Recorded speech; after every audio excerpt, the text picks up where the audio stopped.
श्री परमात्मने नमः। श्रीमन्महागणाधिपतये नमः।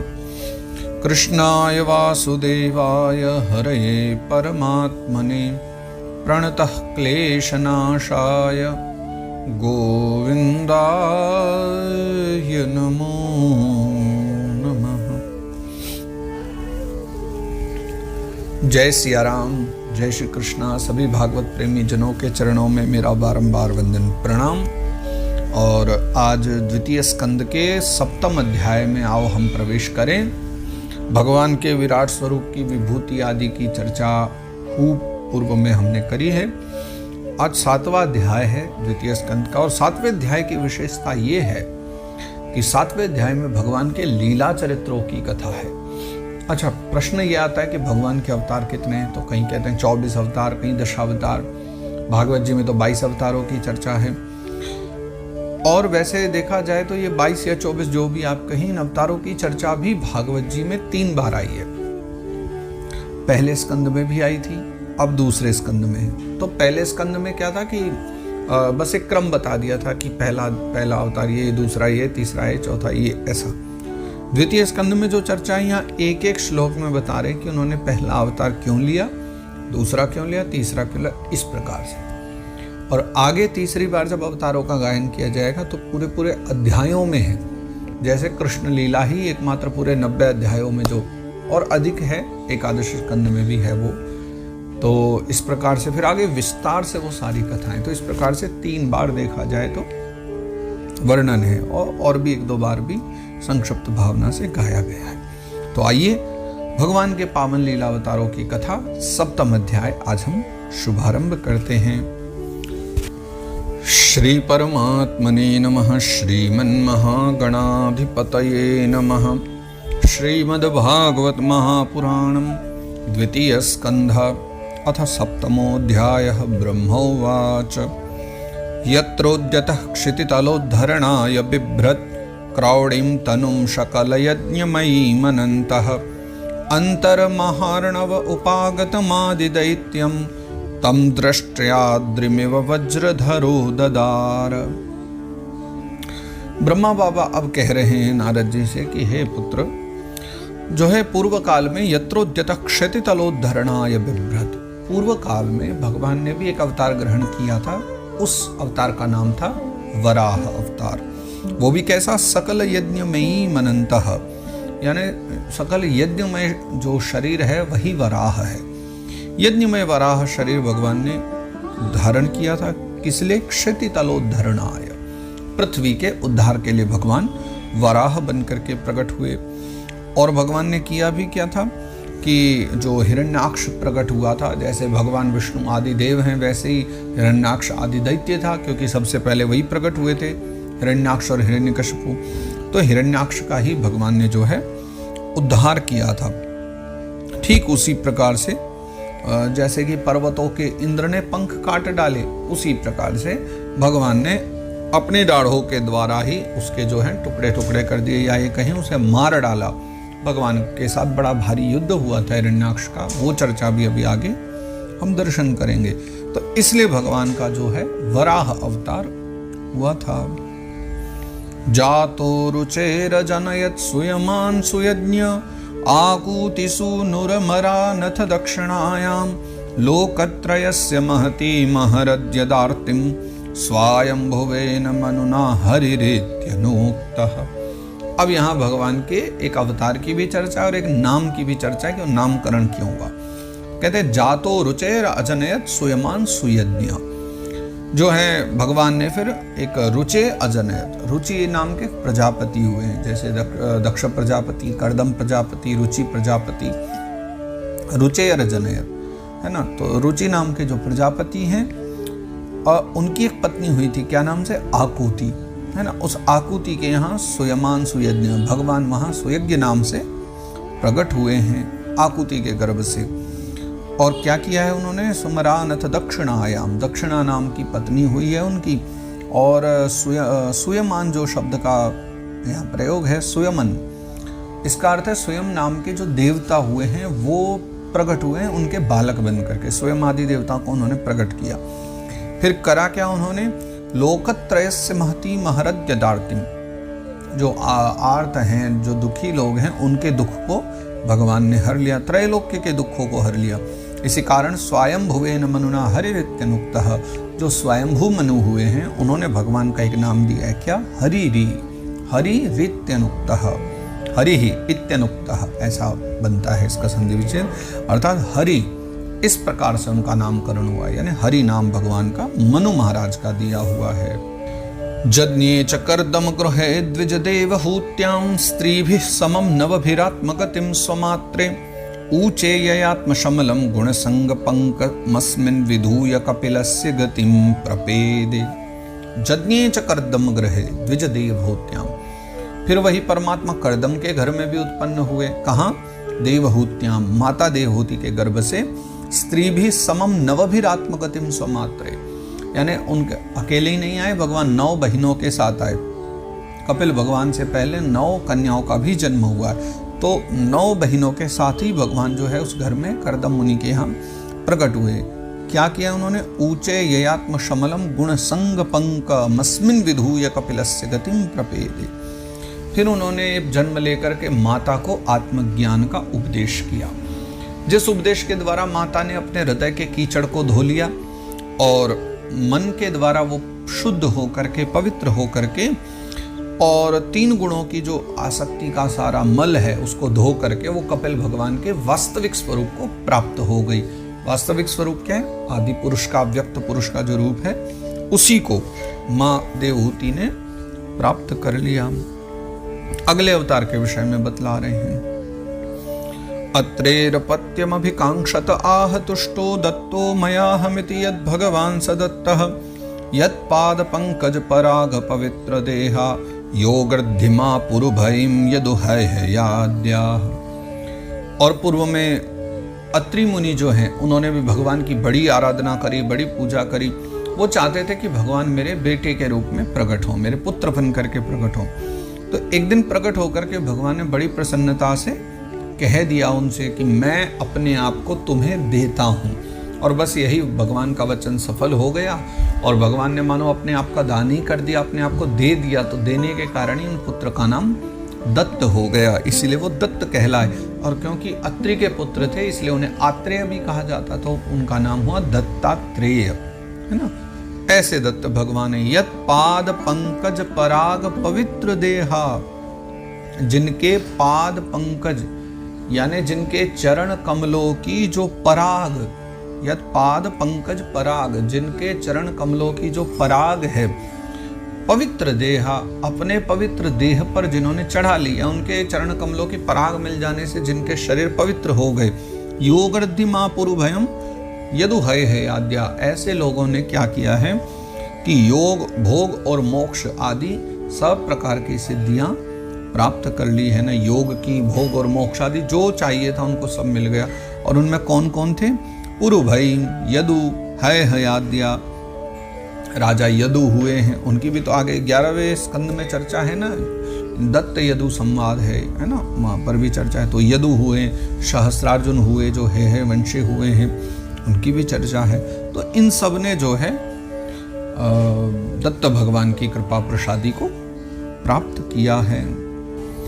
तप्तं तपो विविध लोक सृक्षया में आदौ सनात् स्वतपशः सचतुःशनो भूत् प्राक्कल्प संप्लव विनष्ट मिहात्म तत्वं सम्यक् जगाद मुनयो यद चक्षतात्मन।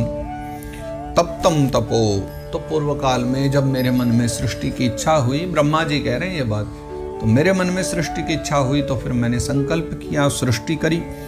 तब उस समय मेरे उस अखंड तप से प्रसन्न हो करके जो है उन्होंने सन रूप से अवतार ग्रहण किया। सन का अर्थ तप ही होता है, तो यानी तप के रूप में प्रकट हुए। तो सन नाम वाले प्रकट हुए जो 4 रूपों में विभक्त हुए।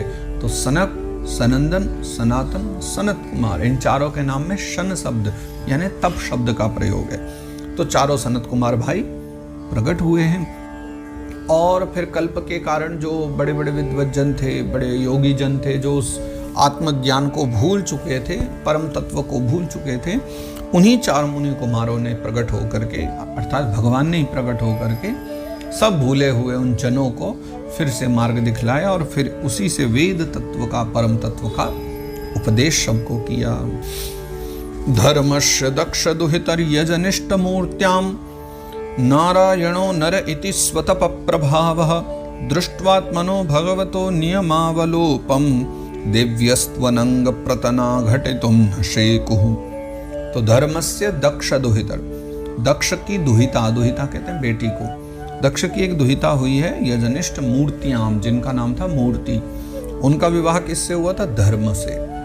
तो धर्म की जो पत्नी है दक्ष कन्या मूर्ति, नारायणो नर इति स्वतप प्रभा, उनके दो पुत्र हुए जिनके नाम थे नर और नारायण। ये धर्म के पुत्र हैं दोनों ही। तो उनका तपस्या का जो प्रभाव था वो बहुत ही विरला था। आज भी बद्रीनाथ के निकट ही उधर नर नारायण पर्वत भी हैं जहाँ भगवान बैठ करके सदा साधना करते हैं, साधना पथ पे लगे रहते हैं।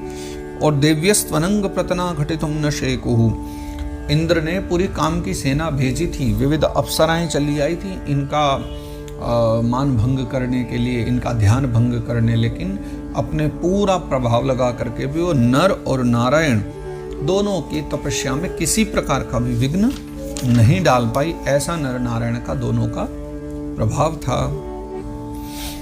कामं दहन्ति कृतनो ननु रोष दृष्ट्या रोषं दहन्तमुत तेन दहत्य सह्यं सोऽयं यदन्तरमलं प्रविशन् बिभेति कामः कथं नु पुनरस्य मनश्रयेत। बड़ा सहज सा एक भाव है ये कि कामम दहन्ति कृतिनो। देखो कामदेव को भी जलाने वाले महादेव आदि बड़े विद्वत जन हैं, बड़े योगी जन हैं, और महादेव से इतर भी बहुत सारे जन हैं जिन्होंने कामदेव को जलाया। पर जलाया क्यों? अर्थात कामदेव को जिन्होंने पराजित कर दिया। पर क्यों? क्योंकि उनके मन में कामदेव के प्रति क्रोध आया। तो विचारने की बात है कि काम को जलाने की सामर्थ्य कुछ में है, लेकिन भीतर बैठे क्रोध को जलाने की सामर्थ्य वो तो नहीं है, उसमें कमी आ गई। लेकिन ये जो दोनों महानुभाव हैं नर और नारायण, इन्होंने तो अपने भीतर बैठे क्रोध को ही जला दिया है। तो फिर भला काम को जलाने की इनको आवश्यकता ही क्या पड़ती? जो पूरी तरह निर्मल चित्त हैं, कामदेव तो स्वभावतः उनका कुछ बिगाड़ ही नहीं पाया, और क्रोध भी उनके निकट कहीं आसपास भी नहीं आया। उनका तो बहुत निर्मल हृदय, जिसमें काम या क्रोध दोनों ही प्रवेश नहीं कर पाते हो, तो पहले डर जाया करते हैं। सोयम यदंतरमलम प्रविशन बिभेति कामः कथम न पुनरस्य मनश्रयेत। इसलिए फिर काम तो कहाँ ही उनके भीतर प्रवेश कर पाता। विद्धः सपत्न्युदित पत्रिभिरन्तिराज्ञो बालोऽपि सन्नुपगतस्तपसेवनानि तस्मा अदाध्रुवगतिं गृणतो प्रसन्नो दिव्यास्तुवन्ति मुनयो यदुपर्यधस्तात्। पूर्व काल में एक राजा हुए हैं जिनके नाम हुए राजा उत्तानपाद, जिनकी धर्मपत्नी हुई है सुरुचि, सुनीति, सुनीति के पुत्र हुए महाराज ध्रुव। और यहाँ कहते हैं कि फिर विद्ध सपत्न्युदित पत्रिभिरन्तिराज्ञो, जो है उत्तानपाद के पास बैठे हुए जो महाराज ध्रुव हैं, 5 वर्ष के मात्र ध्रुव ने एक दिन अपनी सौतेली माता सुरुचि के कुछ कटु वचन कहे, बचनों बाणों से ही बेन दिया उनकी माता ने। तो बालोपि सन्नुपगतस्तपसेवनानि, वो बालक होते हुए भी छोटी सी आयु में वन की ओर चले गए, है ना, भगवान की आराधना के लिए। तस्मा अदा ध्रुवगतिम गृणते प्रसन्नो, और उनकी भक्ति से प्रसन्न होकर के भगवान ने जो है ध्रुवगतिम गृणते प्रसन्नो, उनको ध्रुव पद दे दिया। ध्रुव नाम ही था, उन्हीं को ध्रुव पद दे दिया कि तुम सदा अटल रहोगे। और दिव्यास्तुवंति मनयो यदुपर्यधस्तात्, और आज तक की चर्चा है कि जो ध्रुव तारा हम देखते हैं वो ध्रुव जी महाराज हैं, ध्रुव पद जिनको मिला है। और सप्तर्षिगण भी उसी ध्रुव तारे के आसपास रहते हुए उनकी सदा आराधना करते रहते हैं, या ये कहें कि उनकी स्तुति सदा किया करते हैं। ऐसा भगवान ने उनको वरदान दिया है। यद्वेनमुत्पथगतं द्विजवाक्यवज्र विप्लुष्ट पौरुष भगम निरये पतन्तं त्रात्वार्थितो जगति पुत्र पदम चलेभे दुग्धावसूनि वसुधा सकलानि येन। यद वेन मुत्पथगतम, एक वेन नाम का बड़ा दुराचारी राजा हुआ था, द्विजवाक्य वज्र, और ब्राह्मणों के हुंकार मात्र से वो मार दिया गया, क्योंकि पापी बहुत था ना, अपराध करता था, समझाने पर भी नहीं समझा, तो क्रोध करके अपने तपस्या के प्रभाव से ब्राह्मणों ने उसे मार दिया। तब विप्लुष्ट पौरुष भगम निरये पतंतम, तब जो है वो नरक की ओर गिरने लगा, और उसको गिरते देख, उसको मरते हुए देख करके फिर ऋषियों ने प्रार्थना करी कि कोई राजा नहीं बचा, अब कैसे समाज का पालन हो। तो त्रात्वार्थितो जगति पुत्र पदम चले भे। फिर भगवान ने जो है उसके द्वारा जन्म लिया, उसके शरीर का जब मंथन किया ऋषियों ने, ब्राह्मणों ने, तब पृथु के नाम से भगवान प्रकट हुए, और इस प्रकार पुत्र पदम चले गए। भगवान ने फिर क्या किया कि अपने पुत्र नाम को सार्थक कर दिया, क्योंकि पुत्र क्यों कहा जाता है? एक पिता का पुत्र जन्म लेता है, पुत्र का मतलब होता है पुन्नाम नरकात् त्रायतेति पुत्रः, जो पुम नामक नरक से उद्धार कर दे वही पुत्र है। तो मानो भगवान ने पुत्र बन करके उसको नरकों से बचा लिया। और दुग्धा वसूनी वसुधा सकलानी, ना उन्हीं पृथु महाराज ने भविष्य में दुग्धा वसूनी, पृथ्वी का दोहन किया, पृथ्वी को गाय बनाकर उससे विविध प्रकार की जो सामग्रियां हैं उन सबको जो है वहां से दुह लिया है। नाभेरसा वृषभ आस सुदेवी सूनुर, यो वै चचार समुद्र जड़ योग चर्याम, यत्पारमहंसमृषयः पदमामनन्ति, स्वस्थः प्रशांत कर्ण परिमुक्त संगः। महाराज नाभि हुए हैं, उनकी पत्नी हुई है सुदेवी। नाभे रसा वृषभ आस सुदेवी, नाभि की पत्नी हुई सुदेवी, और उनके पुत्र कौन हुए? नाभे रसा वृषभ, ऋषभ नाम के पुत्र हुए, जिन्हें हम ऋषभ देव जी भी कहते हैं। यो वही चचार समुद्र जड़ योग चर्याम, जिन्होंने जड़ योग चर्या की, यानी जड़ बुद्धि, लोगों की मेरे प्रति बुद्धि जड़ से समान हो जाए, ऐसा उन्होंने एक निर्वाह किया। समुद्र, सबको बराबर देखने की एक परंपरा का निर्वहन किया। सब भले मुझे जड़ समझे, लेकिन मेरी सब में मति एक सी हो, ऐसा। यत् पारमहंस रसः पदमामनन्ति, और वो अब सब इंद्रियों पर विजय पा करके एक स्वरूप में स्थित होकर के कुछ इस प्रकार से जीना कि चाहे कोई बुरा भला भी कहे, कैसा भी कहे, सुख दुख हो, लाभ हानि हो, सब में एक समभाव बने रहे, ऐसी व्यवस्था से उन्होंने एक जीवनचर्या को अपनाया। ऋषभदेव जी महाराज ने, जो परम हंसों का एक मार्ग है, उसके विषय में वहां पर उन्होंने चर्चा करी है। ऐसी योगचर्या का आचरण किया जिसको महर्षि लोग जो है अवधूत चर्या कहते हैं, या परमहंस चर्या भी जिसे कहा गया है। सत्रे ममास भगवान हय शीर्षाथो, साक्षात् सयज्ञ पुरुषस्तपनीय वर्णः, छंदोमयो मखमयो खिल देवतात्मा, वाचो बभूवुरुषति स्वशतोस्य नस्तः। फिर बाद में ब्रह्मा जी कह रहे हैं कि मैं एक बार यज्ञ कर रहा था, तो मेरे ही यज्ञ में उन यज्ञ पुरुष भगवान का प्रागट्य हुआ, और उस समय उनका नाम हुआ हयग्रीव। हयग्रीव के नाम से भगवान प्रकट हुए, स्वर्ण के कांति के समान थे वो, है ना। साक्षात सयज्ञ पुरुषस् तपनीय वर्णो, है ना, तपते हुए स्वर्ण के समान, स्वर्ण में उनका दिव्य शरीर। और कैसा था वो? छंदोमयो मखमयो खिल देवतात्मा, भगवान का वो जो विग्रह था साक्षात वेदमय था, साक्षात यज्ञमय था, और अखिल देवतात्मा यानी सर्वदेवमय भगवान का वह स्वरूप था। वाचो बभूवुरुषति स्वसतोस्य नस्तः, और तब जो है भगवान की उन्हीं हयग्रीव की नासिका के श्वास के रूप में वेदवाणी जो है प्रकट हुई। वाचा बभूवुरुषति, वाचा यानी वाणी, कौन सी? वेदवाणी, वो भगवान हयग्रीव के नासिका के द्वारा इस श्वास रूप में प्रकट हुई है। अगले अवतार के विषय में बताते हैं। मत्स्यो युगांत समये मनुनोपलब्धः, क्षोणीमयो निखिल जीवनिकाय केतः, विस्रंशितानुरुभये सलिले मुखान में, आदाय तत्र विजहारः वेद मार्गान। मत्स्यो युगांत समय, फिर युगांत का समय आया, यानी जो चाक्षुष मनवंतर चल रहा था, वो चाक्षुष मनवंतर के अंत का समय आया। वो कल्प जो है, मनवंतर जो है, वो पूरा होने जा रहा था। तो उसके पश्चात में फिर मनवंतर बदलेगा तो नए मनु होंगे। अगले होने वाले जो मनु थे वो थे सत्यव्रत मनु, और उन्हीं सत्यव्रत मनु ने फिर मत्स्य रूप में भगवान को प्राप्त किया। जो आप कथा सुनते ना, वो नहाते समय छोटी सी मत्स्य मछली मिली, और फिर वो धीरे धीरे बड़ी होती चली गई। फिर उसको उन्होंने कमंडल से एक बड़े पात्र में निकाला, फिर वहां से सरोवर छोड़ आए, वहां बड़ी हो गई तो फिर समुद्र छोड़ आए। वही साक्षात नारायण थे। उन्होंने ही फिर नौका रूपी पृथ्वी को लेकर के सत्यव्रत मनु की रक्षा करी और प्रलय के उस भयंकर जल में वो विहार करते रहे। ब्रह्मा जी कहते हैं मेरे द्वारा जो वेद गिर गए थे, मेरे मुख से जो गिरे हुए जो वेद थे, उनको भी उन्होंने जो है लेकर के फिर वो उसी जल में विहार करते रहे और सत्यव्रत मनु की रक्षा करी। क्षीरो दधाव मरदानव यूथपाना मुन्मथनताम अमृत लब्धय आदिदेवः पृष्ठेन कच्छप वपुर्विदधार गोत्रम निद्राक्षणोद्रि परिवर्तक शाण कंडुः। भगवान का एक अवतार हुआ है कच्छप अवतार। क्षीरो दधाव मरदानव यूथपाना, कुछ अमर यानी देवता और दानव यानी राक्षस, दोनों ने मिलकर के क्षीरो दधाव यानी समुद्र का मंथन किया और मुन्मथनताम अमृत लब्धय आदिदेव, तब जो है सब अमृत की प्राप्ति के लिए जब उसका क्षीर सागर का मंथन कर रहे थे तो भगवान ने वो जो मंदराचल था वो जल में न चला जाए, उसको नीचे आधार चाहिए था।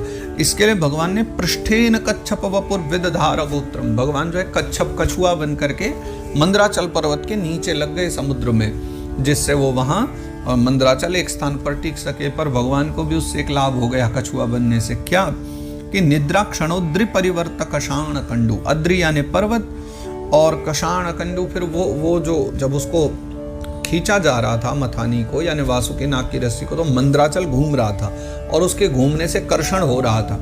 उससे क्या हुआ कि भगवान जब कच्छप बने हुए थे तो उनकी पीठ में थोड़ी थोड़ी खुजली मिटने लगी, तो वो जो बार बार घिसने से मंदराचल उनके पीठ की जो खुजली थी वो शांत हो रही थी।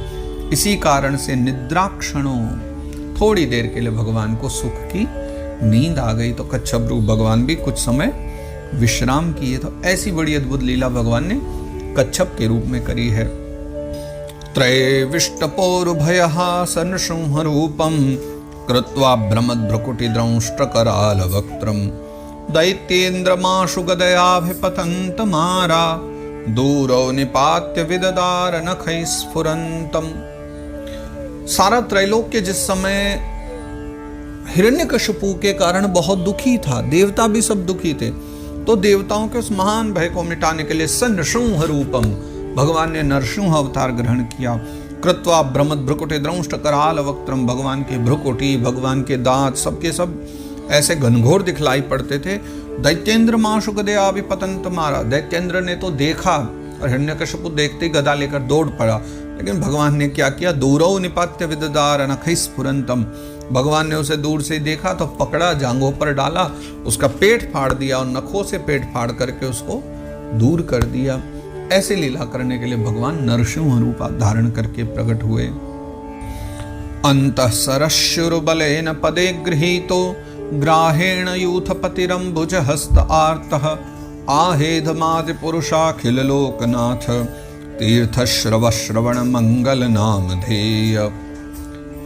और फिर अंतः सरश्रुबलेन पदे गृहीतो, एक बड़े भारी सरोवर में गजेंद्र जब स्नान करने गया तो महाबली ग्राह ने उसका पांव पकड़ लिया। ग्राहेण यूथपतिरंबुज हस्त आर्त, जब वो थक गया, उससे कुछ नहीं हुआ, तो अंबुज ने एक कमल लेकर के उसने भगवान की प्रार्थना करी। क्या कहा, आहेद, क्या प्रार्थना करता है वो, आदि पुरुषा अखिल लोकनाथ तीर्थ श्रवण मंगल नामधेय। हे आदि पुरुष, हे समस्त लोकों के स्वामी, हे श्रवण मात्र से कल्याण करने वाले, ऐसे ऐसे भगवान को विशेषण दिए। तब भगवान ने क्या किया, श्रुत्वा हरिस्तमरणार्थिनम अप्रमेयस चक्रायुधः पतगराज भुजादिरूढ़ः चक्रेण नक्रवदनं विनिपाट्य तस्माद्धस्ते प्रगृह्य भगवान कृपयोज्जहार। उसकी भगवान ने जैसे ही पुकार सुनी तो चक्रपाणी भगवान गरुड़ जी के ऊपर बैठे और गरुड़ की पीठ पर बैठकर वहां चले आए और अपना चक्र चलाकर उन्होंने ग्राह का मस्तक उसी क्षण काट दिया।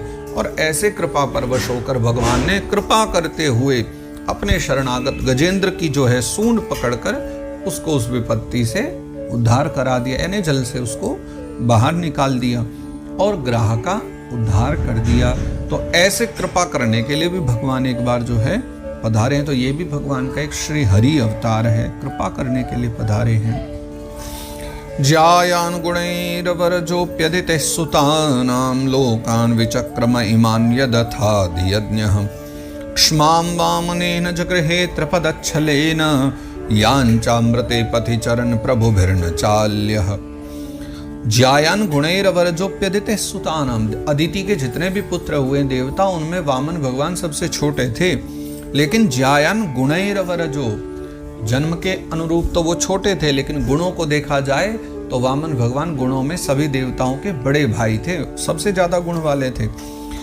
क्योंकि लोकान विचक्रम ईमान यदथाधि यज्ञ, पूर्व काल में यज्ञ हुआ था, जो किसने किया था? महाराज बलि ने, जो उस समय स्वर्ग और पाताल दोनों स्थान के राजा थे, सारे लोग उन्हीं के अधिकार में आ गए थे। तो क्षमाम वामनेन जगृहे त्रिपदच्छलेन, क्षमा यानी पृथ्वी को बचाने के लिए वामन भगवान ने जो है 3 पग भूमि की याचना करी और छल से जो है बलि को हर लिया। यांचामृते पति चरण प्रभुभिर न चाल्यः, और बलि से भगवान ने सारी की सारी पृथ्वी ले ली। तो भगवान ये एक बात का निर्णय करके दिखा रहे थे कि अगर कोई गलत मार्ग पर भी चल रहा है, भले ही उसने अपने बल के द्वारा वो सारी पृथ्वी आदि को ले लिया हो, लेकिन वो गलत है क्योंकि वो असुरों के साथ हैं, अधर्म करने वाले। तो भगवान ने देवताओं के लिए वो सारी पृथ्वी लेकर के देवताओं को ही प्रदान कर दी, क्योंकि भगवान सदा धर्म वालों के साथ रहते हैं। तो एक बात और भगवान ने इससे ये सिद्ध ही कर दी थी कि सन्मार्ग पर चलने वाले जो पुरुष हैं, वो याचना के सिवाय किसी उपाय से समर्थ पुरुष भी जो है अपने स्थान से नहीं हटा सकते, ऐश्वर्य से च्युत नहीं कर सकते हैं। नार्थो बलेरय मुरुक्रम पाद शौच मापः शिखाधृतवतो विबुधाधिपत्यम, यो वै प्रतिश्रुतमृते न चिकीर्षदन्यदात्मानमंग शीर्षा हरये भीमेने। नार्थो बलेर मुरुक्रम पाद शौच आपः शिखाधृतवतो विबुधाधिपत्यम। भगवान वामन के तो चरणामृत को राजा बलि ने धारण किया था। सुखदेव बाबा ने भी ये चर्चा करी है कि देखो, ऐसी स्थिति में जब राजा बलि को इंद्र की पदवी मिली, उन्होंने वचन दे दिया कि मैं तो एक बार दे रहा हूं इनको 3 पग भूमि। शुक्राचार्य जी ने बहुत मना किया, लेकिन अपने वचन के विपरीत राजा बलि गए ही नहीं, अपितु उन्होंने तो क्या किया? आत्मानमंग शीर्षा मैंने, जिस समय उनके पास देने को कुछ नहीं बचा, भगवान ने 2 ही पग में सब कुछ नाप लिया, तो उन्होंने अपना मस्तक आगे कर दिया कि मैं तो बचाऊं ना, तो 3रा पग मेरे ऊपर रख लीजिए, ऐसा उन्होंने प्रार्थना कर ली थी। तुभ्यं च नारद भृशं भगवान विवृद्ध भावेन साधु परितुष्ट उवाच योगम, ज्ञानं च भागवतमात्मसतत्वदीपं यद वासुदेव शरणाविदुरंज सैव। ब्रह्मा जी कह रहे हैं कि पुत्र नारद, इस प्रकार वामन भगवान भी प्रकट हुए और भगवान ने वामन के अवतार के बाद एक अवतार ग्रहण किया, हंस अवतार। भगवान हंस बनकर पधारे, किस लिए? तुभ्यं च नारद भृशं भगवान विवृद्ध, तुम पर कृपा करके भगवान हंस बन करके गए। भावेन साधु परितुष्ट उवाच योगम, भगवान ने हंस बन करके तुम्हें उपदेश दिया। कैसा? योग का, ज्ञान का, है ना, आत्म तत्व को प्रकाशित करने वाले भागवत धर्म का उपदेश तुम्हें ध्यान। ये सबको नहीं मिल पाता। ज्ञानम च भागवतमात्म सतत्व दीपम, ये मात्र भगवान वासुदेव के शरणागत रहने वाले जो परम भागवत भक्त हैं, उन्हीं को ये सब मिल पाता है जो भगवान ने हंस बन करके तुम्हें प्रदान किया है। चक्रम च दीक्ष्व विहितम दशसु स्वतेजो मन्वन्तरेषु मनुवंशधरो बिभर्ति, दुष्टेषु राजसुदमं व्यदधात् स्वकीर्तिं सत्येत्र पृष्ठ उशतिं प्रथयंश्चरित्रैः। ब्रह्मा जी एक बात और भी कह रहे हैं कि नारद जी, ये जो भगवान का मनु अवतार है ना, प्रत्येक मनवंतर में जो मनु होते हैं वो भी भगवान के ही अवतार हैं। ये भी विविध विविध कर्मों के लिए ही मनु बन करके प्रकट हो जाया करते हैं। मनु अर्थात मनवंतरों में मनु रूप में भगवान प्रकट होते हुए मनुवंश की रक्षा करते हैं। और दशों दिशाओं में कैसे चलते हैं? चक्रम च दीक्ष विहितम, सारी दिशाओं में ऐसे राज्य करते हैं, ऐसे प्रजा का पालन करते हैं जैसे निष्कंटक आपका चक्र चलता है, भगवान का चक्र चलता है ना, सुदर्शन, ठीक उसी प्रकार से ही ये मनु के रूप में भी पूरा अपना जो राज्य पालन है बेरोक टोक उसी प्रकार निष्कंटक राज्य करते रहते हैं। और दुष्टेषु राजसु दमं व्यदधात् स्वकीर्तिम, उनकी कीर्ति इतनी फैल जाती है और समय समय पर जो दुष्ट जन हैं उनको दंड भी दिया करते हैं। सत्येत्र पृष्ठ उशतिम प्रथयोश्चरित्रैः, और फिर तीनों लोकों में जो है उनकी कीर्ति गाई जाती है। पूरे के पूरे पृथ्वी में उनका नाम इतना बढ़ जाता है क्योंकि वो कोई सामान्य व्यक्ति नहीं है, वो राजा मनु के रूप में प्रकट हुए स्वयं साक्षात भगवान नारायण ही होते हैं। धन्वन्तरिश्च भगवान् स्वयमेव कीर्तिर्नाम्ना नृणां पुरुरुजां रुज आशुहन्ति यज्ञे च भागममृतायुरवावरुन्ध आयुश्च वेदमनुशास्त्यवतीर्य लोके। फिर भगवान का एक अवतार हुआ है धन्वंतरी के रूप में, जो अपने नाम मात्र से ही समझो बड़े बड़े रोगी जो हैं उनके रोग को तत्काल नष्ट कर देते हैं। और यज्ञे च भागममृतायुरवावरुन्ध, पूर्व काल में देवताओं का जो यज्ञ भाग हरण कर लिया गया था, धन्वंतरी भगवान ने ही उन देवताओं का यज्ञ भाग उनको फिर से वापस दिलाया। कैसे? अमृत पिला करके उन्होंने सबको अमृत पिलवाया। आयुश्च वेदमनुशास्त्यवतीर्य लोके, और फिर उन्होंने पूरे संसार में जो है आयुर्वेद का प्रवर्तन किया, इसलिए तो आयुर्वेद के प्रवर्तक कहे गए। उन्होंने आयुर्वेद को बढ़ाया है जिससे सब आरोग्य को प्राप्त करें, सबका आरोग्य स्वास्थ्य उत्तम रहे। क्षत्रं क्षयाय विधिनोपभृतं महात्मा ब्रह्मद्रुकुच्छित पदं नरकार्तिलिप्सु उद्धन्त्य साववनिकंटकमुग्रवीर्य स्त्रीः सप्तकृत्व उरुधार परश्वधेन। तो क्षत्रं क्षयाय अर्थात देखिए, जब संसार में बहुत सारे नारकी क्षत्रिय बढ़ जाते हैं, आर्य धर्म को नष्ट करने वाले बढ़ जाते हैं, तो क्षत्रम क्षयाय, ऐसे क्षत्रियों का क्षय करने के लिए, उनको मिटाने के लिए। और ऐसा भी नहीं जब पृथ्वी के लिए मानो कांटे ही बन जाए, कुछ क्षत्रिय अधर्म को बढ़ाने लग जाएं, तो उनके लिए फिर क्या करते हैं, ब्राह्मण द्रोही जो जन हैं उनको मिटाने के लिए भगवान परशुराम के रूप में प्रकट हो जाते हैं। ब्रह्मद्रुगुज्जित पदम नरकार्तिलिप्सु, यानी जो ब्रह्मद्रोही हैं और नरकार्ती हैं यानी नारकीय जन हैं, ऐसे लोगों को मिटाने के लिए स्त्री सप्तकृत्व उरुधार परश्वधेन, परशु के साथ भगवान परशुराम प्रकट होते हैं और 21 बार उन हे वंशी क्षत्रियों का संहार करते हैं। तो एक अवतार का भगवान इस प्रकार से भी प्रकट होते हैं एक अवतार में। अस्मत् प्रसाद सुमुख कलया कलेश इक्ष्वाकु वंश अवतीर्य गुरुर्निदेशे तिष्ठन् वनं सदयितानुज आविवेश यस्मिन् विरुद्ध दशकंधर आरती मार्छत। तो फिर वही भगवान मायापति हम पर अनुग्रह करने के लिए जो है अपनी कलाओं के साथ यानी भरत शत्रुघ्न लक्ष्मण के साथ राम स्वरूप में प्रकट होते हैं। कहाँ? इक्ष्वाकु वंश अवतीर्य और गुरुर निर्देशे। फिर करते क्या है कि वो अपने पिता का आज्ञा का पालन करते हैं। गुरु शब्द का प्रयोग है ना, गुरुर निर्देश है, गुरु यानी बड़े बड़े पिता, पिता की आज्ञा पालन करके वन जाते हैं। तिष्ठन वनम सदयितानुज आविवेश, अपनी धर्म पत्नी और भाई के साथ वन में आ जाते हैं। और यस्मिन विरुद्ध दशकंदर आरती मार्चत, वहीं दशकंदर यानी रावण, उसका वो वध करके, क्योंकि वो उनसे विरोध करता है, तो वो जो है रावण भी भगवान के हाथों ही मरता है और धर्म की स्थापना होती है। तो एक अवतार भगवान का राम के रूप में भी प्रकट होता है। यस्मा अदादुदधीरूढ़ भयंग वेपो मार्गम सपद्य रिपुरम हरवद्य द्रक्षो दूरे सुरन्मथितरो शशुषोण दृष्ट्या तातप्यमानमकरो रगनक्र चक्रः। तो जैसे पूर्व काल में मार्गम सपद्य रिपु हरवद्य द्रक्षो, हरवद्य यानी भगवान शंकर के समान, जैसे भगवान शंकर त्रिपुर को जलाने के लिए भयंकर क्रोध में चले जा रहे थे ना, ठीक वैसे ही उनके समान ही उद्यत भगवान राम भी लंका को जलाने के लिए मानो समुद्र तट पर तैयार हैं।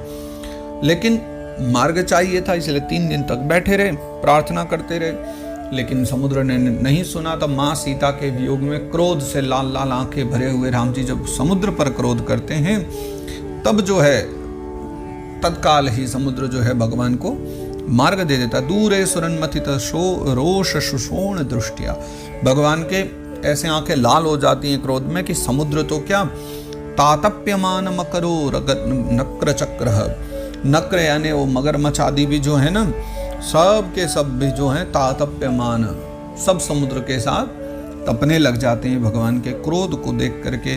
तब झटपट जो है समुद्र तुरंत भगवान को मार्ग दे देता है। ऐसे राम जन्म हुआ है, तो ये राम कथा भी आती, राम अवतार हुआ है भगवान का।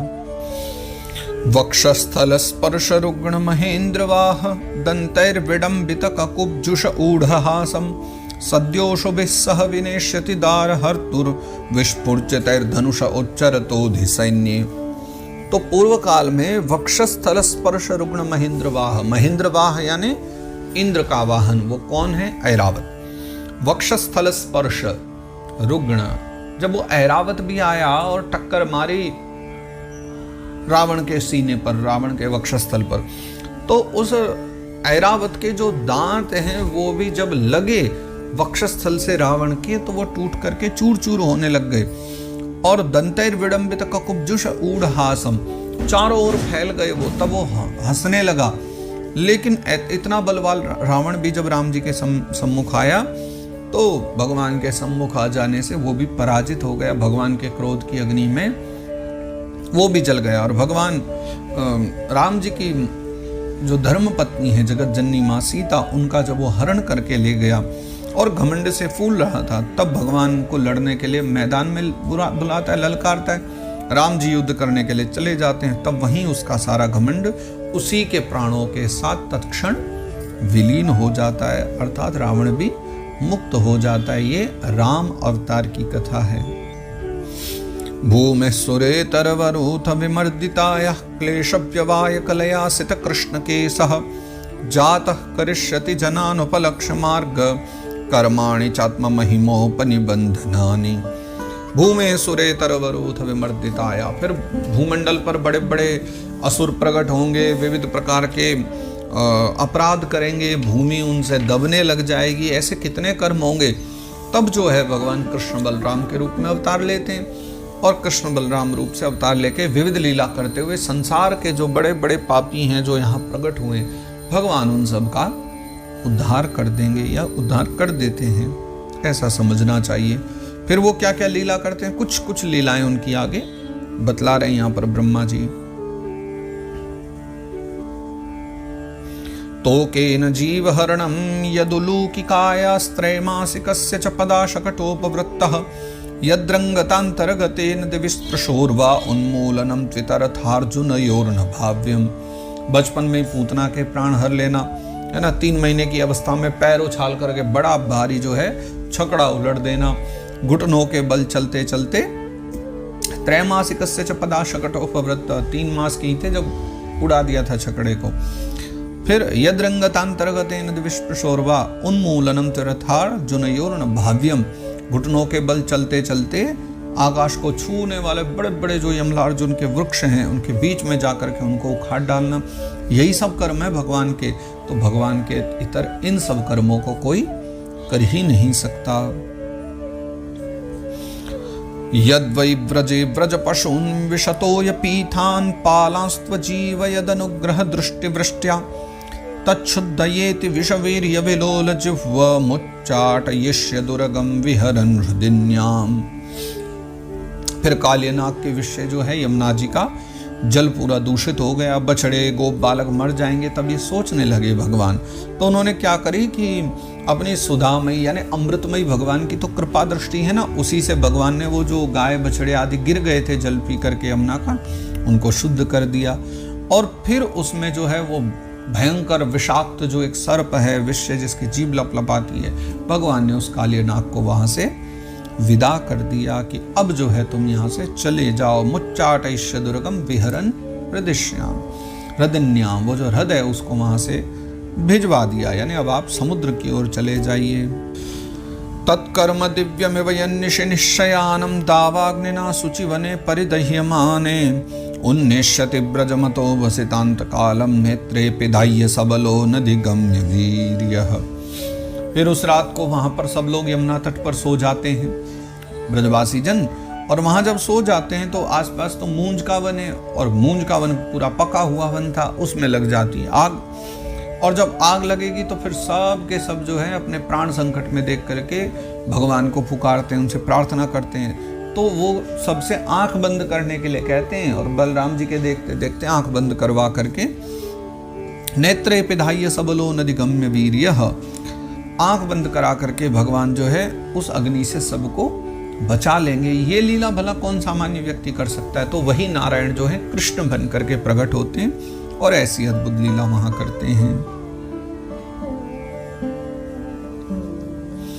गृह्णीत यदुपबन्धममुष्यमाता शुल्बं सुतस्य न तु तत्तदमुष्यमाति यज्रम्भतोस्य वदने भुवनानि गोपी संवीक्ष शंकित मनः प्रतिबोधितासी।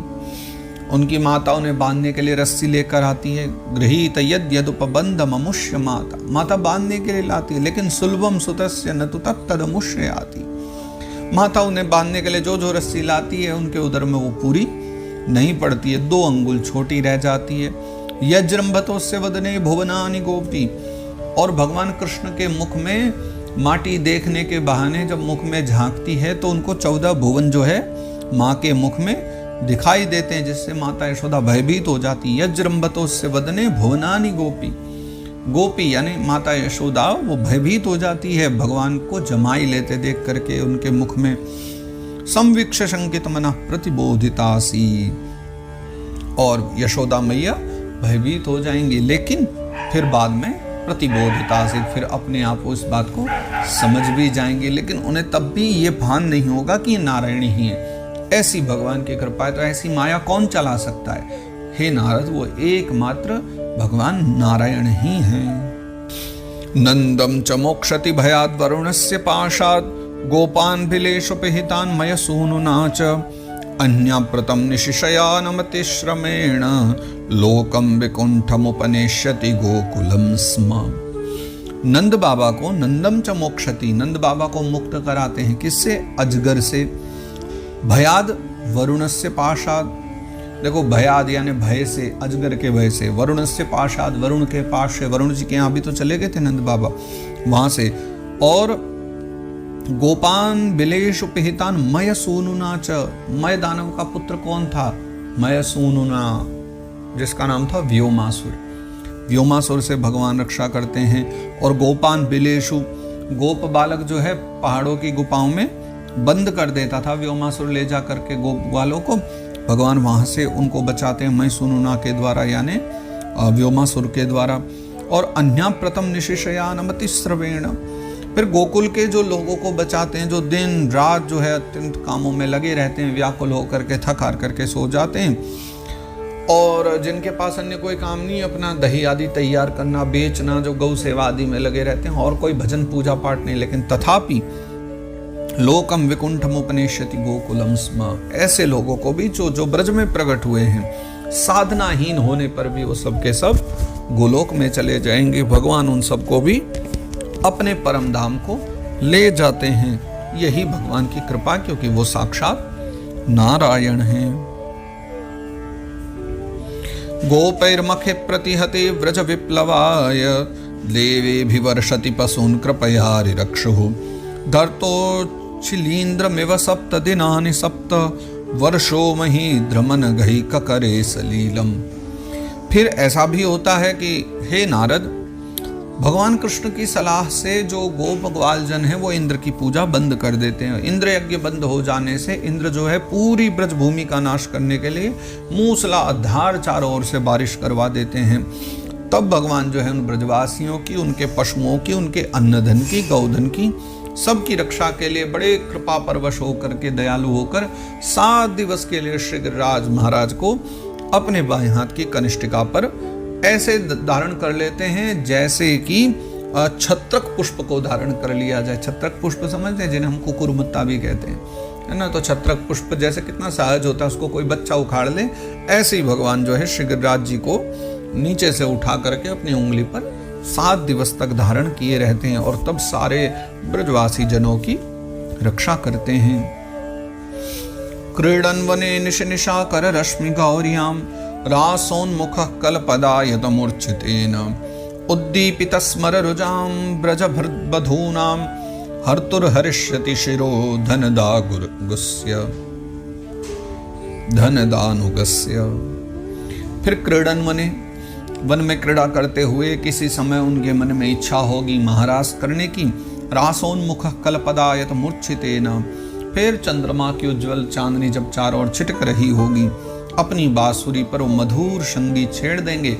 गोपियां आएंगी, भगवान उन सब से रास करेंगे, और उन गोपिकाओं में से जब कुछ को जो है शंखचूड़ नाम का एक दानव, जो वस्तुतः कौन है? धनदानुगस्य, धनद नाम है कुबेर का, और उसी धनद यानी कुबेर के अनुचर के रूप में एक शंखचूड़ नाम का व्यक्ति रहता है।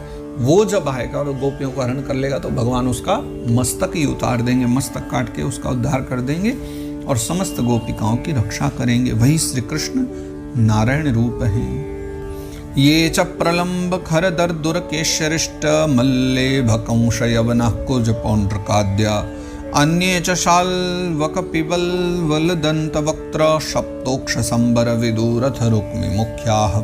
और भी लोग हैं भगवान जिनका उद्धार करेंगे, जिनको बचाएंगे भी, कुछ का उद्धार भी करेंगे। प्रलंबासुर है, धेनुकासुर है, बकासुर है, केशी है, रिष्टासुर है, चाणूर आदि दैत्य हैं, पहलवान हैं, कोलियापीड़ हाथी है, कंश है, काल्यवन है, भौमासुर है और मिथ्या वासुदेव जिसे हम पौंड्रक भी कहते हैं ना, पौंड्रक का शिराज, शाल्व है, द्विविध वानर है, बलवल है, दंतवक्त्र है और नग्नजीत हैं जिनके 7 बैलों को भगवान बांध देते हैं। शंबरासुर हुआ, विदुरथ रुक्म मुख्या, विदुरथ हुआ, रुक्मी आदि हैं, इनका उद्धार करेंगे। और कौन कौन है? ये वामृधे शमिति शालिन अत्तचापः काम्बोज मत्स्य कुरुकैकय शृंजयाद्या यास्यन्त्य दर्शनमलं बल पार्थ भीम व्याजाव्ययेन हरिणा निलयम तदीयम। इसके पश्चात भी हैं काम्बोज, मत्स्य, कुरु, कैकय, संजय, ये जितने देश हैं इनके जो राजा लोग हैं, योद्धा लोग हैं, जो युद्ध करने के लिए मैदान में सामने आएंगे, सब के सब बलराम, भीमसेन और अर्जुन आदि नामों की आड़ में मानो भगवान स्वयं ही उनको अपने धाम भेजने की व्यवस्था कर देंगे। यानी ये है कि बहाना तो ये रहेगा कि कभी भीम के द्वारा मरवा दिया, कभी अर्जुन के द्वारा, लेकिन वस्तुतः वो सब के सब भगवान के ही हाथों मृत्यु पाएंगे, ऐसा समझना चाहिए और सब भगवत धाम को प्रस्थान करेंगे। कालेन मीलित धिया मवमृषृणाम स्तोकायशां स्वनिगमो बत दूरपारः आविर्हितस्त्वनुयुगं सहि सत्यवत्यां वेदद्रुमं विटपशो विभजित्यति स्म। देखो, पूर्व में ऐसा भी था कि लोगों में ज्ञान था, विद्वत्ता थी, सब वेदवेत्ता हो रहे थे, योग को जानने वाले थे, वेदों को जानने वाले, लेकिन समय के फेर कालेन मीलित धिया, समय बदला, काल बीता और समय के साथ लोगों की समझ कम होगी, समझ कम होगी तो आयु भी कम हो जाएगी, है ना। स्तोक आयुषाम स्वनिगमो, तो आयु भी कम हो जाएगी। तब भगवान देखते हैं कि अब ये मेरे वेद तत्व को समझने वाली मेरी वाणी को नहीं समझ पा रहे हैं, तो स्तोक आयुषाम स्वनिगमो बत दूर पारा, अब दूर होते जा रहे हैं और मेरी बात को समझ नहीं पा रहे, वेद तत्व को नहीं जान पा रहे। तब क्या होगा कि आविर्हितस्त्वनुयुगं सहि सत्यवत्याम, फिर वो सत्यवती के द्वारा जन्म लेंगे। किस रूप में? वेद व्यास के रूप में। और वेद व्यास बन करके वेद रूपी वृक्ष का जो है विभाग करते हैं, विभिन्न शाखाएं उसका बनाते हैं, विभिन्न शाखाओं का निर्माण करते हैं और शिष्य प्रशिष्य शाखा परंपराया, इस नियम के द्वारा शिष्य और प्रशिष्यों के द्वारा चारों ओर जो है फिर वो वेदवाणी पुनः प्रचारित हो जाएगी। तो ऐसा कार्य करने के लिए वही नारायण वेद व्यास बन करके प्रकट होंगे। तो एक ये भगवान का अवतार होगा। देवद्विषाम निगम वर्तमनि निष्ठितानां पूर्भिर्मयेन विहिताभिर्दृश्यतुर्भि लोकान् घ्नतां मति विमोहमति प्रलोभम वेशम विधाय बहुभाष्यत औपधर्म्यः। अच्छा, ये समझने योग्य बात है। यहाँ क्या कह रहे हैं कि एक समय ऐसा आएगा कि जिस धर्म को धार्मिक लोग ग्रहण करते हैं उस धर्म को असुर ग्रहण कर लेंगे। क्या होगा उससे कि जब धर्म को ही असुर ग्रहण कर लेंगे तो फिर धर्म का ग्रहण कर लेने के कारण न तो देवता उनका कुछ बिगाड़ सकेंगे, न कोई अन्य कुछ बिगाड़ सकेगा और उनकी महिमा बढ़ जाएगी। तब एक और वो लोगों को कष्ट देंगे और दूसरी ओर धर्म का पालन करेंगे, है ना, वेद का पालन करेंगे, वेद मंत्रों का सहारा ले लेंगे, तो देवता भी उनका कोई कुछ नहीं बिगाड़ पाएगा। तो ऐसे में क्या होगा कि भगवान एक अवतार ग्रहण करेंगे। कौन सा? बुद्ध अवतार। और बुद्ध अवतार लेकर के भगवान क्या करेंगे? बहुत सारे उपधर्मों का निर्माण करेंगे। और ऐसा उपधर्म जिसको सुनकर के हमारी बुद्धि थोड़ी सी भ्रमित हो जाए, जो मोह में डालनी वाली हो, जो विकारों में डाल दे, कुछ ऐसे उपधर्मों का निर्माण करके वो बुद्ध भगवान उन दैत्यों की बुद्धि को विमोहित कर देंगे, जिससे कि फिर वो धर्म से हट जाएं और जो वास्तविकता में धार्मिक लोग, सदाचारी लोग हैं, वो उनकी रक्षा कर पाएं उन दैत्यों के द्वारा, यानी जो दैत्य उनको कष्ट पहुंचाते हैं उन दैत्यों से रक्षा करवा पाएं। इसलिए जो है भगवान बुद्धावतार ग्रहण करेंगे और विविध प्रकार के उपधर्मों का उपदेश करेंगे। यर्हालयेष्वपि सतां न हरेः कथास्यु पाखंडिनो द्विजना वृषलान्रदेवा स्वाहा स्वदा वषडिति स्म गिरो नयत्र शास्ताक भविष्यति कलेर भगवान युगान्ते।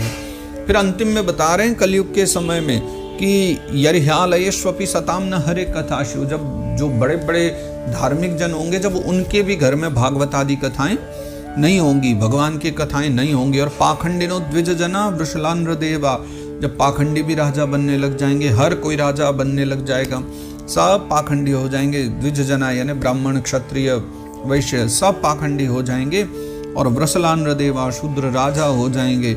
और यहाँ तक कि स्वाहा स्वदा वषड इति स्मन गिरो नयत्र, तो ये स्वाहा स्वदा वषटकार इनकी ध्वनि बिल्कुल सुनना ही बंद हो जाएगी। स्वाहा मतलब यज्ञ, स्वदा मतलब पितृ तर्पण आदि, यानी सबकी जब ध्वनि सुनना ही बंद हो जाएगी, देवता पितरों के यज्ञ और श्राद्ध आदि की तो दूर दूर तक बात नहीं होगी। तब जो है शास्ता भविष्यति कलेर भगवान युगान्ते, फिर जो है संसार पर शासन करने के लिए, कलयुग का शासन करने के लिए भगवान ही कली के रूप में प्रकट होकर के आएंगे। सर्गे तपोहम ऋषयो न वै प्रजेशा स्थाने च धर्ममखमन्वमरावनीशा अंतित्व धर्म हरह मन्युवशासुराध्या माया विभूतया इमा पुरुष शक्ति भाजः। ब्रह्मा जी कह रहे हैं कि नारद बेटा, समय समय पर भगवान की सृष्टि के द्वारा सब प्रकट होते हैं जब जिनकी जैसी आवश्यकता हो। जैसे जब संसार की रचना का समय होता है, सर्गे तपो हम ऋषयो नवे प्रजेशा, सर्गे यानी जब सृष्टि की उत्पत्ति करनी हो, तब अहम यानी मैं, ऋषयो यानी नौ ऋषि, प्रजेशा यानी जो प्रजापति हैं वो, तो जब संसार की रचना का समय होता है ना, तब तपस्या, नौ प्रजापति, मरीचि आदि ऋषि है ना, और मेरे रूप में ये सब प्रकट होते हैं। जब सृष्टि का पालन करना होता है यानी रक्षा का समय होता है, तब धर्म, विष्णु, मनु, देवता, राजाओं के रूप में प्रकट होते हैं। कौन? वही नारायण। और जब सृष्टि के प्रलय का समय आता है, तब अधर्म, रुद्र और क्रोधवश नाम के जो सर्प हैं और दैत्य आदि हैं, ये सब के सभी सर्वशक्तिमान माया की, भगवान की जो माया विभूतियां हैं, ये सब समय समय पर प्रकट हुआ करते हैं। तो जब जैसे संसार में जिसकी आवश्यकता वैसे वैसे भगवान सबको जन्म देते हैं, सबको प्रकट करते हैं। विष्णोर्नो वीर्य गणनाम कथमोर्हति ह्यः पार्थिवान्यपि कविर्विममे रजांसि चस्कंभयस्व रंहसा स्खलतात्र पृष्ठम यस्मात्र शाम्य सदना दुरुकंपयानम। देखिए, भगवान के बल की या महिमा की गणना क्या की जाए। विष्णुर्नु वीर्य गणनाम कतम और हति है, यहाँ तक भी कहा गया है कि मान लो इस संसार में कोई ऐसा कवि यानी बुद्धिमान है, विद्वान है, जो पूरे संसार के कणों की भी गणना करके बता दे कि हाँ संसार के कुल कण इतने हो सकते हैं, वो भी नहीं बता सकता कि भगवान के गुण कितने हैं या भगवान की महिमा कितनी है ना। तो वो कहते हैं चस्कंभयस्वर हंसा खलता त्रिपृष्ठम। जिस समय वामन के रूप में भगवान प्रकट हुए, पृथ्वी नाप रहे थे, तो पूरी की पूरी पृथ्वी डगमगाने लग गई। किसमें साहस था, किसमें इतना वेग था जो उनको रोक पाता? कोई नहीं कर सकता था। और अंतिम आवरण जो है सत्यलोक से लेकर पाताल तक सब कांप उठे थे। तब उस समय भगवान ने ही अपनी शक्ति से उसे स्थिर किया था, और किसी में सामर्थ्य नहीं थी इन सब लोगों को स्थिर कर सके। ये स्वयं भगवान ने ही किया है। नान्तं विदाम्यहममी मुनयोग्रजास्ते माया बलस्य पुरुषस्य कुतो परे ये गायन गुणान् दशशतानन आदिदेवः शेषोऽधुनापि समवश्यति नास्य पारम। देखो, भगवान के द्वारा रचित ये जो माया है, इस माया के द्वारा जो सृष्टि की रचना होती है, संहार होता है, ये माया उनकी एक बड़ी अद्भुत शक्ति है। और ऐसी ऐसी अनंत शक्तियों के जो आश्रय हैं वो भगवान है। उनके स्वरूप को न मैं जानता हूँ, न तुम जानते हो, न तुम्हारे भाई सनकादिक मुनि जानते, मुझे तो नहीं लगता कोई जानता है। यहाँ तक कि गायन गुणान दश शतानन आदिदेव, यानी वो जो अनंत भगवान है, जो दश शतानन जिनका नाम है, हजारों सिरों वाले जो अनंत हैं, शेष भगवान है, वो तो सदा सदा से भगवान की कीर्ति का गायन करते आ रहे हैं और आज तक गा रहे हैं। लेकिन शेषो धुनापि समवश्यति नाश्य पारम, कब से लेकर के गा रहे हैं और कल्प के अंत तक गाते रहेंगे, तब भी वो भगवान का पार नहीं पा सकेंगे। वही भगवान नारायण इतने श्रेष्ठ हैं, उनके गुण इतने अद्भुत हैं। ये शाम स एव भगवान दयेदनन्तः सर्वात्मना शतपदो यदि निर्व्यलीकम ते दुस्तरामति तरन्ति च देवमायां नैषां ममाहमिति धीस्व शृगाल भक्ष्ये। जिन्होंने निष्कपट भाव से अपना सर्वस्व अपने आप को भी भगवान के चरण कमलों में निछावर कर दिया है, उन पर ही वे अनंत भगवान जो है स्वयं अपनी ओर से दया करते हैं और उनकी दया के पात्र ही फिर उनके दुस्तर माया के स्वरूप को जान पाते हैं। बाकी कोई ऐसे जानना चाहे पढ़ने लिखने से तो उनकी माया का ज्ञान नहीं हो सकता, वो तो कृपा जिस पर कर देते हैं तब वही व्यक्ति जो है उनकी माया को समझ सकता है। वेदाहमंग परमस्य हि योग मायां यूयं भवश्च भगवानथ दैत्यवर्यः पत्नी मनोः सच मनुश्च तदात्मजाश्च प्राचीन बर्हिर्भुरंग उत ध्रुवश्च। अभी बतला रहे उनकी माया को समझने की कृपा किस किस पर भगवान ने करी है। तो कहते हैं प्यारे नारद, परम पुरुष की उस योग माया को देखो मैं जानता हूँ, तुम लोग भी जानते हो। तुम यानी तुम नारद बाबा और सनकादिक मुनि। भगवान शंकर दैत्य कुलभूषण हैं जो प्रहलाद जिनका नाम है, शत्रुपा हैं, मनु हैं, है ना, मनु जी के जो पुत्र हैं प्रियव्रत आदि हैं, राजा प्राचीन बर्ही आदि हैं, है ना, पत्नी यानी वही शत्रुपा, मनु यानी मनु महाराज, मनुष्य उनके पुत्र जो हैं, तदात्मजाश्च उनके पुत्र, प्राचीन बरी राजा, रिभुरंग है ना, रिभु और उतध्रुवश्च ध्रुव जी महाराज जो हैं, यही लोग जो हैं सब भगवान की महिमा को जानते हैं। और इनके सिवा आगे चर्चा करें किस किस ने और प्रयास किया, किन किन पर भगवान की कृपा हुई जिनको थोड़ा थोड़ा माया का ज्ञान हो पाया है। इक्ष्वाकुरैल मुचुकुंद विदेह गाधी रक्वंबरीश शगरा गयनाहुषाद्या मान्धात्रलर्क शतधन्वनुरन्ति देवा देवव्रतो बलिरमुत्तरयो दिलीपः।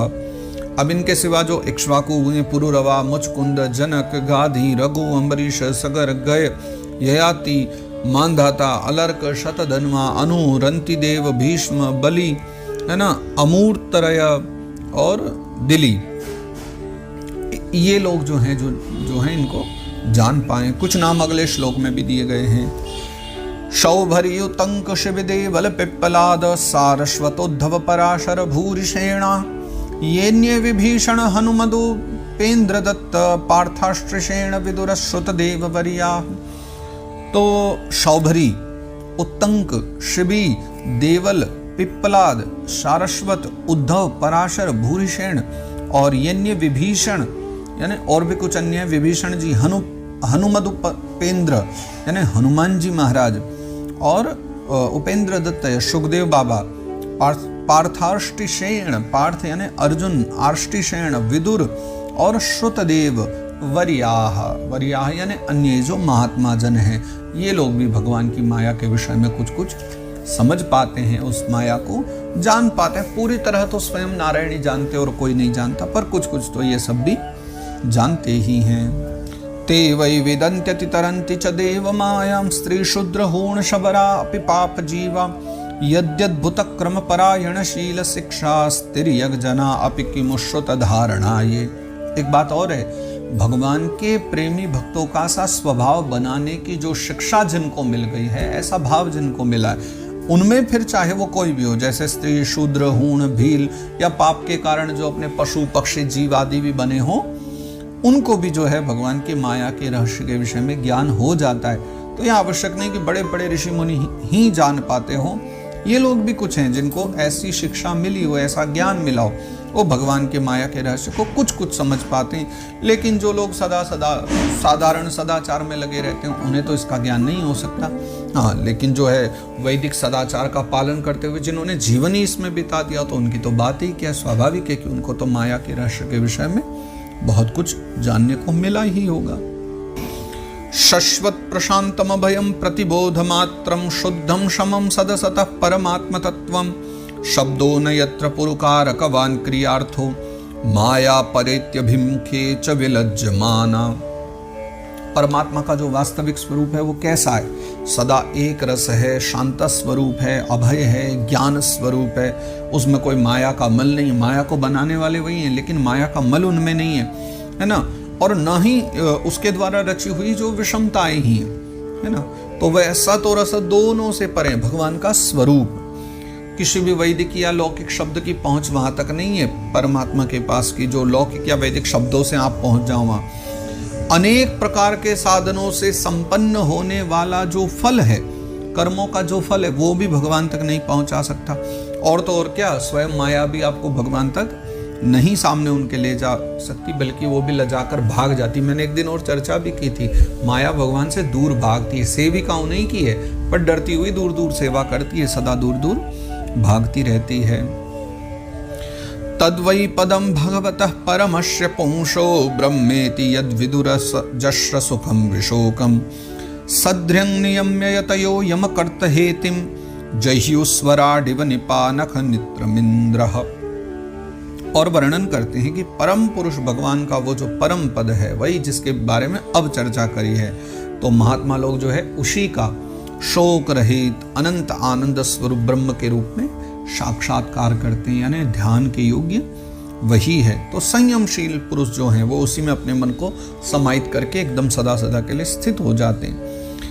देखो, जैसे इंद्र है, स्वयं मेघ रूप से विद्यमान होने के कारण जल के लिए कुआं खोदने की कुदाल नहीं रखते। अब इंद्र तो जल के देवता है ना, वर्षा के देवता, वो कुदाल क्यों रखेंगे घर में कि मुझे कुआं खोदना पड़े।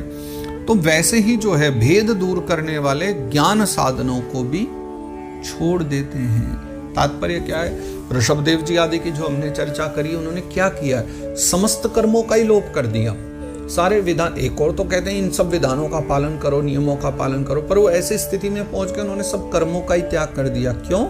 ये वैसा ही है कि मानो इंद्र पदवी प्राप्त हो गई, अब वर्षा के देवता बन गए, तो अब कुआं खोदने की क्या जरूरत, अब तो जब चाहे जब जल वर्षा स्वयं कर सकते हैं। तो ईश्वर के मूल तत्व की प्राप्ति हो गई, तो लौकिक कर्म जो है सबके सब त्याग दिए हैं।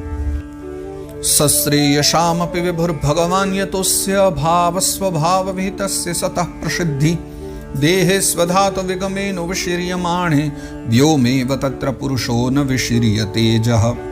समस्त कर्मों के जो फल हैं वो भी भगवान ही देते हैं, क्योंकि मनुष्य अपने अपने स्वभाव आदि के कारण जो कुछ भी शुभ कर्म करता है वो भगवान की प्रेरणा से ही तो हो रहे हैं।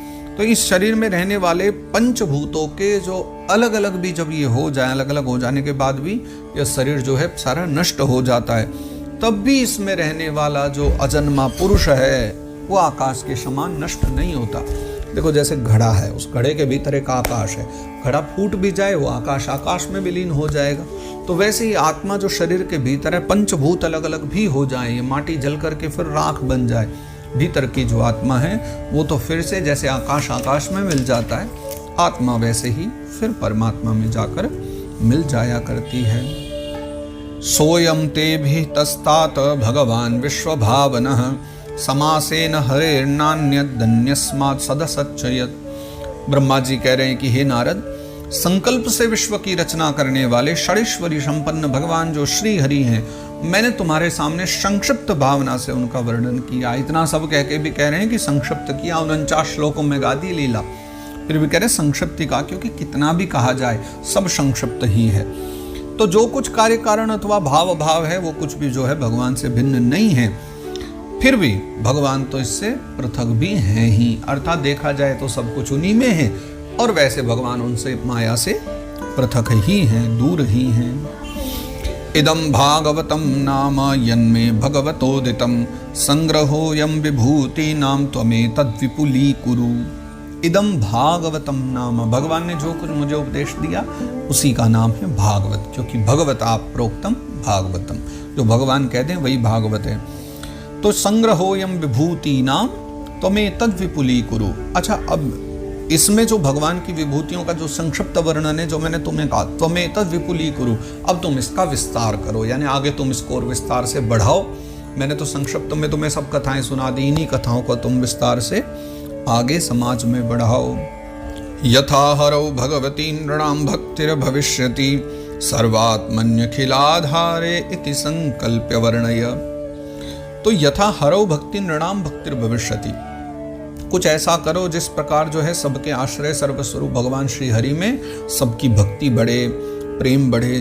तो ऐसा कुछ निश्चय करके इति संकल्प वर्णय, मन में पहले ऐसा संकल्प कर लो कि सर्वात्मन अखिलाधारे, सर्वात्मन भगवान है, अखिलाधार भगवान है, उनकी जो भक्ति है वो समस्त लोगों में बढ़े, ऐसा विचार करके तुम पहले संकल्प करो और फिर इस भक्ति को बढ़ाओ, इस कथा का सब में वर्णन करो। मायां वर्णयतो मस्य ईश्वरस्यानुमोदतः शृण्वतः श्रद्धया नित्यं माययात्मान मुह्यति।